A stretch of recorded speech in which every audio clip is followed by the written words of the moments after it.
नमस्कार. आजच्या या विश्लेषणामध्ये आपण प्रकाशाच्या आणि परावर्तनाच्या नियमांची एक भन्नाट सफर करणार आहोत. प्रकाश एखाद्या पृष्ठभागावर आदळतो आणि हे सगळं दृश्य जग कसं उघं करतो याची ही एक उत्तम नियमावलीच आहे. चला तर मग वेळ न घालवता थेट या रंजक विषयाला सुरुवात करूया. थोडक्यात सांगायचं तर आजच्या ह्या प्रवासात आपण प्रकाशाची वागणूक, परावर्तनाचे नियम, गोलीय आरशांची रचना, प्रतिमा कशी तयार होते त्याचे नियम आणि शेवटी आरशाचं सूत्र आणि विशालन या सगळ्या गोष्टी टप्प्याटप्प्याने समजून घेणार आहोत. सुरुवात करूया आपल्या पहिल्या विभागापासून, प्रकाशाची वागणूक. आता प्रकाश जेव्हा कोणत्याही पृष्ठभागावर पडतो, मग ती काच असो, पाणी असो किंवा एखादी विटांची भिंत असो, तेव्हा तो नेमक्या काय हालचाली करतो हे समजून घेणं खूप गरजेचं आहे. आपल्या आजूबाजूला पाहताना एक अगदी साधा पण रंजक प्रश्न पडतो. जर फक्त सूर्य किंवा ट्यूबलाईट यांसारख्या गोष्टी स्वतःचा प्रकाश निर्माण करत असतील, तर मग या भिंती, हे टेबल किंवा आपल्या आजूबाजूची माणसं आपल्याला कशी दिसतात? याचं अगदी सोपं आणि अचूक उत्तर म्हणजे प्रकाशाचं परावर्तन. होतं काय की प्रकाश एखाद्या पृष्ठभागावर आदळतो आणि तिथून तो बाउन्स बॅक होतो, म्हणजेच परत फिरतो. आणि याच एका अत्यंत महत्त्वाच्या प्रक्रियेमुळे एरवी अदृश्य असलेल्या गोष्टी आपल्याला स्पष्टपणे दिसू लागतात. खरं तर या जगात आपण वस्तूंचे दोन प्रकार पाडतो. एक म्हणजे ल्युमिनस किंवा स्वयंप्रकाशित, ज्या सूर्यासारख्या स्वतःचा प्रकाश थेट बाहेर फेकतात, आणि दुसरे म्हणजे नॉन ल्युमिनस, ज्यांना स्वतःचा असा प्रकाश नसतो, त्या दिसण्यासाठी पूर्णपणे दुसऱ्याच्या प्रकाशाच्या परावर्तनावर अवलंबून असतात, जसं की मगाशी म्हटल्याप्रमाणे एखादी भिंत. पुढे जाऊया विभाग 2 कडे, परावर्तनाचे नियम. बघा, पृष्ठभाग अगदी गुळगुळीत चमकदार असला किंवा एखादं खडबडीत काळं कापड असलं तरी हे दोन मूलभूत नियम प्रत्येक परावर्तनाची दिशा अगदी काटेकोरपणे ठरवतात. पहिला नियम सांगतो की आपाती किरण, परावर्तित किरण आणि स्तंभिका हे तीनही नेहमी एकाच प्रतलात म्हणजेच एकाच प्लेनवर असतात. आणि दुसरा नियम हे निश्चित करतो की आपतन कोण आणि परावर्तन कोण नेहमी अगदी समान असतात. यावरून एक गोष्ट स्पष्ट होते, ती म्हणजे प्रकाश कधीही अनपेक्षितपणे वागत नाही. आता यातून एक अत्यंत महत्त्वाची गोष्ट समोर येते. हे परावर्तित किरण कसे एकत्र येतात यावर हे अवलंबून असतं की मिळणारी प्रतिमा वास्तव आहे की आभासी. सोप्या भाषेत सांगायचं तर वास्तव प्रतिमा प्रत्यक्ष पडद्यावर मिळवता येते, जसं की चित्रपटगृहात आपण पाहतो, आणि ती बहुधा उलटी असते.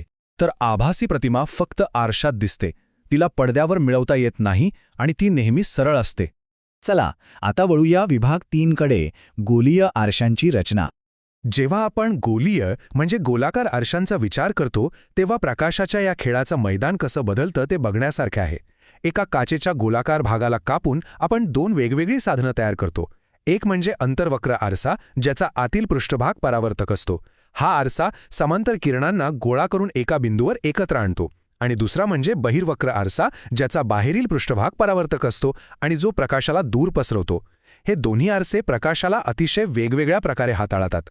ही रचना समजून घेणं अत्यंत आवश्यक आहे बरं का, कारण हे आपले अचूक निर्देशांक आहेत. पोल किंवा ध्रुव हा आरशाचा अगदी मध्यबिंदू असतो. वक्रता केंद्र म्हणजे ज्या गोलातून तो आरसा कापलाय त्याचा केंद्रबिंदू. ह्या दोन्हींमधून जाणारी एक काल्पनिक रेषा असते, तिला म्हणतात मुख्य अक्ष. आणि मुख्य नाभी म्हणजे असा बिंदू जिथे हे समांतर किरण प्रत्यक्षात एकत्र येतात किंवा आल्यासारखे वाटतात. प्रकाश नेमका कसा प्रवास करेल हे ट्रॅक करण्यासाठी हे बिंदू माहीत असणं खूप गरजेचं आहे. इथे आपल्याला एक अत्यंत महत्त्वाचं गणितीय नियम पाहायला मिळतो, तो म्हणजे R बरोबर 2F. सोप्या शब्दात सांगायचं तर वक्रतेची त्रिज्या ही नाभीय अंतराच्या नेहमी दुप्पट असते. अचूक आकृत्या काढण्यासाठी हा एक अतिशय छोटा पण तेवढाच महत्त्वाचा नियम आहे. आता आपण बघूया विभाग 4, प्रतिमा निर्मितीचे नियम. प्रतिमा नक्की कुठे तयार होईल हे शोधण्यासाठी प्रकाशाचे किरण कसे परावर्तित होतात याचे हे 4 अतिशय तर्कशुद्ध टप्पे आहेत. जसं की मुख्य अक्षाला समांतर जाणारे किरण नाभीतून जातात किंवा वक्रता केंद्रातून जाणारे किरण त्याच मार्गाने सरळ परत फिरतात. गंमत म्हणजे यापैकी फक्त कोणत्याही 2 नियमांचा वापर केला तरी गोलीय आरशामुळे तयार होणाऱ्या प्रतिमेचं अगदी अचूक स्थान आपल्याला शोधता येतं. हे अगदी एखाद्या नकाशासारखंच काम करतं. हा गणितीय नमुना खरंच किती सुंदर आहे. जशी वस्तू अंतर्वक्र आरशाच्या जवळ जाते तशी तिची प्रतिमा दूर जाते आणि आकाराने मोठी होत जाते. आणि अगदी शेवटी जेव्हा ती वस्तू नाभी आणि पोलच्या मध्ये येते तेव्हा ती थेट एक आभासी आणि विस्तीर्ण प्रतिमा बनते. याच गुणधर्माचा उपयोग आपण मेकअपसाठी किंवा दाढी करण्याच्या आरशांमध्ये करतो. दुसरीकडे बहिर्वक्र आरशांच्या बाबतीत फक्त 2च स्थिती असतात, पण ते नेहमी लहान आणि सरळ प्रतिमाच तयार करतात. त्यांच्या या विश्वासार्हतेमुळे त्यांचा उपयोग गाड्यांमध्ये रिअर व्ह्यू मिरर म्हणून मोठ्या प्रमाणावर केला जातो, ज्यामुळे मागचा खूप मोठा परिसर आपल्याला एका छोट्या आरशात सहज पाहता येतो. चला आता या नियमांची एका अतिशय प्रसिद्ध प्रश्नाद्वारे थोडी चाचणी करूया. जर समजा अंतर्वक्र आरशाचा खालचा अर्धा भाग आपण एखाद्या काळ्या रंगाच्या अपारदर्शक वस्तूने पूर्णपणे झाकून टाकला, तर साहजिकच प्रतिमा ही अर्धी कापली जाईल असा विचार मनात येतो, होय ना? पण यातली सर्वात लक्षवेधी आणि आश्चर्यकारक गोष्ट अशी की प्रतिमेचे स्वरूप, स्थान किंवा आकार यात कोणताही बदल होत नाही. ती अगदी पूर्णच राहते. फक्त तिची तीव्रता किंवा चमक निम्मी होते. याचा अर्थ असा की लाखो प्रकाश किरण अजूनही तीच पूर्ण प्रतिमा तयार करत असतात. फक्त आता एकूण किरणांची संख्या कमी झालेली असते. आहे ना कमाल? आता येऊया आपल्या शेवटच्या टप्प्याकडे. विभाग 5, आरशाचे सूत्र आणि विशालन. आता आपण फक्त आकृत्या काढण्यावर न थांबता गणिताच्या अचूकतेकडे आणि निश्चिततेकडे वाटचाल करूया. हे कार्टेशियन चिन्ह संकेत आहेत. इथे सर्व अंतरे पोलपासून मोजली जातात आणि प्रकाशाच्या दिशेने मोजलेली अंतरे नेहमी धन म्हणजेच पॉझिटिव्ह असतात. गणिते सोडवताना ही एक अंतिम चेकलिस्ट म्हणून काम करते, ज्यामुळे आरशाचे हे भौतिकशास्त्र गणितीयदृष्ट्या अगदी अचूक राहतं. आणि हे आहे आरशाचे सूत्र 1/f बरोबर 1/v अधिक 1/u.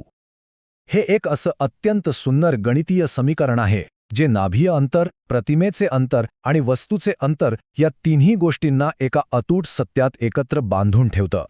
त्याचबरोबर हे सूत्र अचूकपणे विशालन म्हणजेच मॅग्निफिकेशन मोजतं.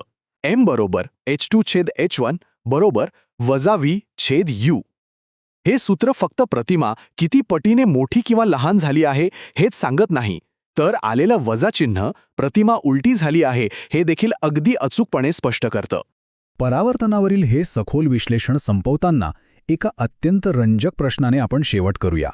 प्रकाशाच्या साध्या परावर्तनातून जर इतके कठोर, अचूक आणि गणितीय नियम तयार होत असतील, तर जेव्हा प्रकाश एका माध्यमातून दुसऱ्या माध्यमात शिरून वागतो तेव्हा कोणती आश्चर्यकारक रहस्य उलगडत असतील, या प्रश्नावर नक्की विचार करा.